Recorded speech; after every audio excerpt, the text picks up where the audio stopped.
Good morning, students. In the last class, after the last class, I had given you an assignment to solve a question graphically and analytically. The question was there were two actors, A and B, and they were acting on the same body. Okay. The first vector was having a magnitude of 30 Newton, and the second vector was having a magnitude of 50 Newtons, and the angle between these two vectors was 60 degree. You have to find the magnitude of the resultant A plus B and also the direction. So I asked you to solve it graphically. All of you have done it either wrong or you have not even attempted it, because you said that you don't know how to do this. So what I'll try to do is explain is graphically means you have to have certain instruments with you, like this, the scale and a protractor. Now, how will you draw an angle without having a protractor, and how will you draw the lines without having scale? So for a graphical method you have to have these two things. Okay.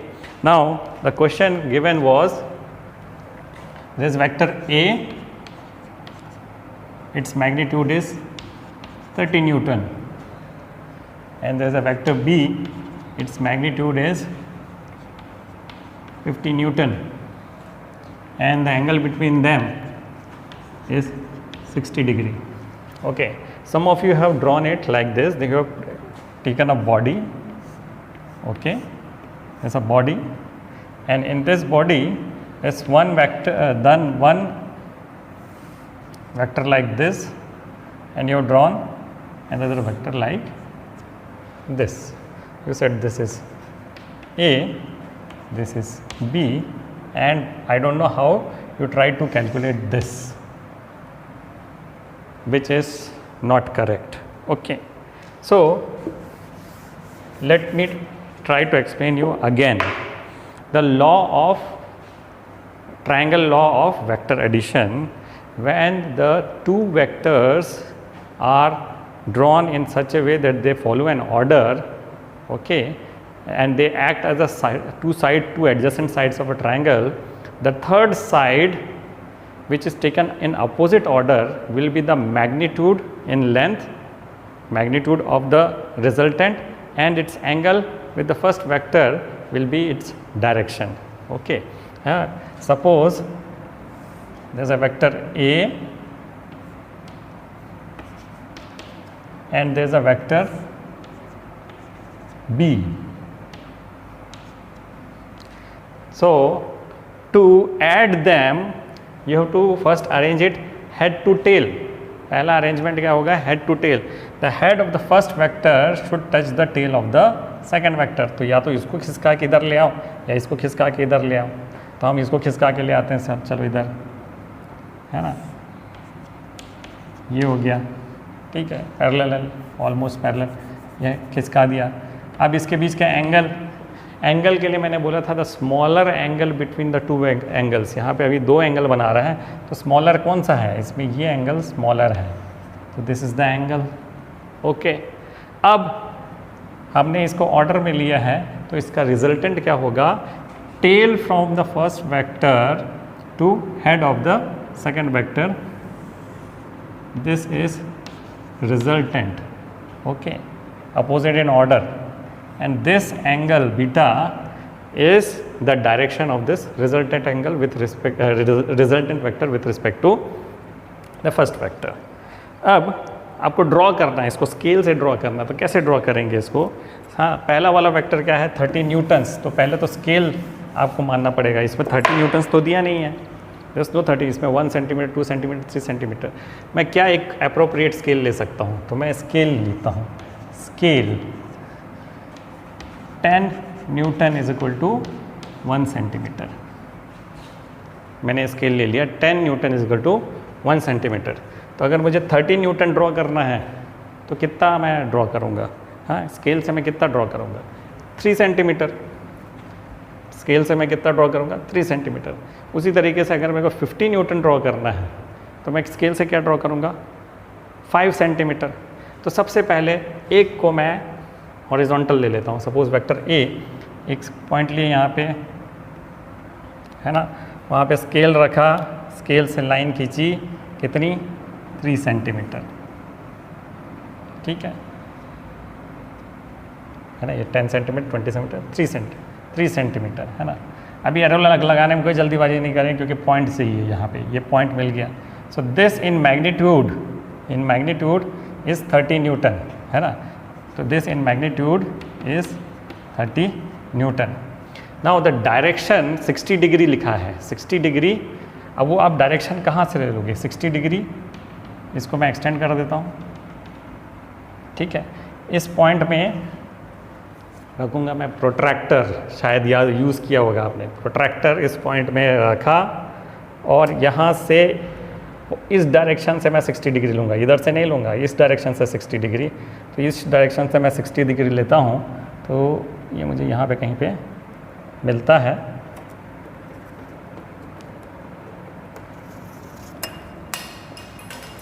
अब इसको, इन दोनों point को जोड़ते हुए मुझे क्या magnitude है 50 Newton's. इसके लिए मैं कितना लाइन खींचूंगा, कितना लंबा 5 सेंटीमीटर एक लाइन खींच दिया मैंने,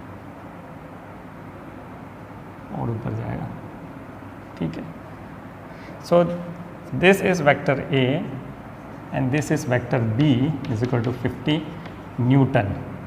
this angle is theta is equal to 60 degree. ये मैंने खींच लिया। तो अब कुछ नहीं करना है, इसके टेल से इसको हेड को आप जोड़ दीजिए। प्लीज जॉइन दीज 2 पॉइंट्स, है ना।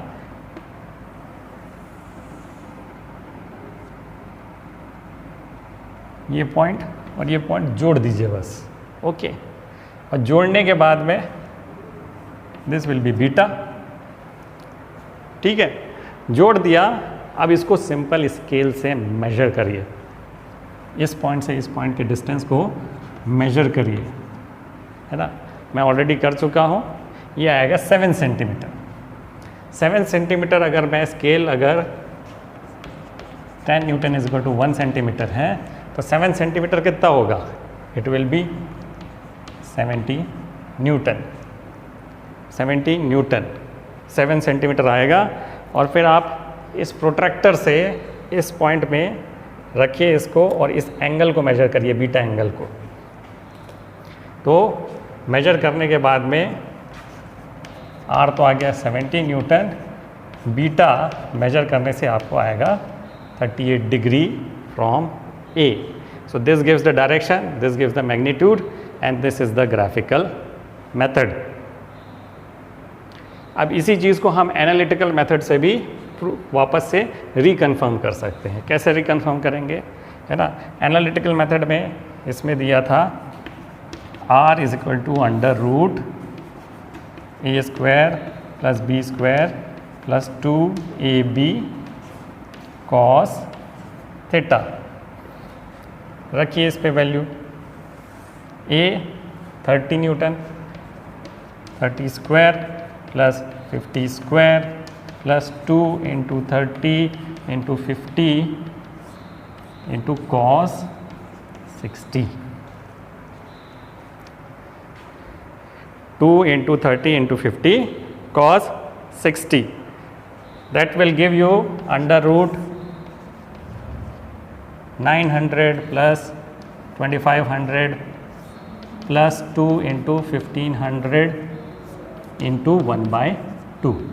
ये 2 कैंसिल हो जाएगा, आएगा r is equal to under root 4900। ये हो गया 70 न्यूटन। तो वो एनालिटिकल मेथड से 70 न्यूटन, ग्राफिकल मेथड से भी आप मेजर करके देखोगे 70 न्यूटन।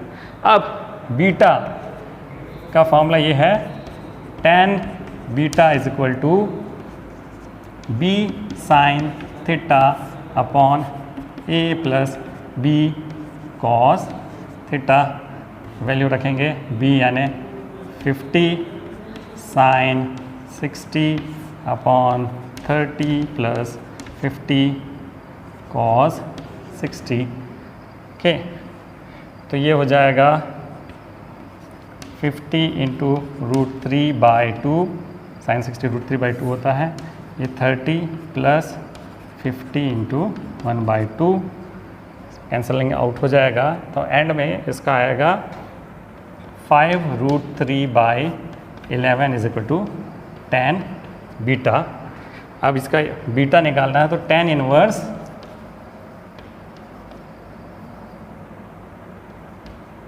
5√3/11 करेंगे, और एक ट्रिग्नोमेट्रिक टेबल आता है, अगर आपके पास कैलकुलेटर नहीं है तो ट्रिग्नोमेट्रिक टेबल आता है, उससे अगर वैल्यू देखेंगे तो बीटा विल बी 38 डिग्री, यहाँ पे भी beta will be 38 degree, and hence what we have tried to solve with a graphical method is also equal to the analytical method's value. This is how you have to do it. So today I'll give you another assignment regarding this.